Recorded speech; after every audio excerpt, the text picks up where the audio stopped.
We love ourselves a good hero story. Have you seen the new Spider-Man trailer? We love how their powers and skills and abilities, how they come in just right in time to save the day. We get a sense of thrill and comfort knowing that no matter what happens, things will be all right. But what happens when our heroes fall? When they fail? When they lie, hurt others? What do we learn from them? The Bible has several of these stories. David, the shepherd boy who would defeat the mighty Goliath and would overcome many obstacles and eventually be the king over God's people.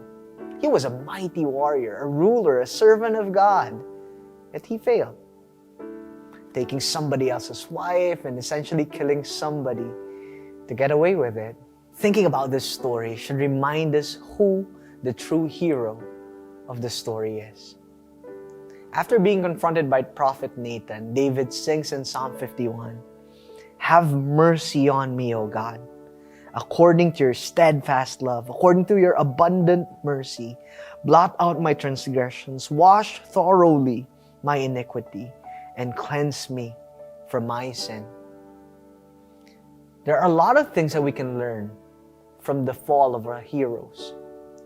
First, maybe, is that to realize that our hope is ultimately God. David was a great man, no question about it. But at the end of the day, as we read his song, he points to the true hope, that ultimately it is God. Today we have many great men and women. They're doing great things. But at the same time, we must remember that they are not our final hope. It is God who will truly save us. Another thing we can learn from the story of David is that God saves not because we are worthy, but because of His love. David says in verse 1, "Have mercy on me, O God, according to your steadfast love, according to your abundant mercy.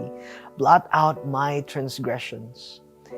David did not come to God saying, "I defeated Goliath. I did things in behalf of you. You should forgive me." In humility, he came to God knowing that it's the love of God that allows us to be forgiven, to be given mercy. We are saved because of God's love. And third, God can work through broken people. David was not perfect, yet God used him to accomplish many great things in his behalf. And I assume, like most of us, you aren't perfect as well.